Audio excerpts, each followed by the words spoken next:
Astăzi eu ce face prietena mea, Carla.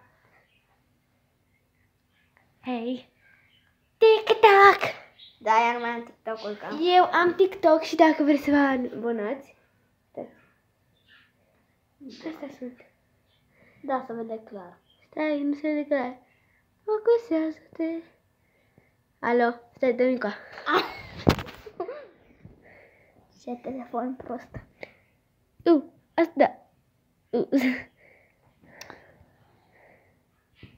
Ce tot faci? Nu știu, vreau să mă coleseze. Uite, asta am poză, da? Și mă cheamă Maria Carla 90. Da, Maria Carla 90. Stai, poate acum merge? Da. Nu merge. Ba da, merge. Nu se focusează. Ideea e. Da, suntem mari. Au! Am amețit. Maria Carla 90, am 605 urmăritori și... Da, tocmai sunt în pijamale și după... Iar asta sunt eu.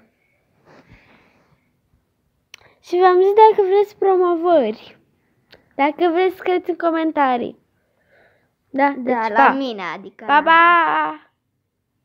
Nu, la mine, pe TikTok, pentru că dacă văd la Cristiana nu o să pot, pentru că eu nu sunt mereu acasă la ea, deci pa!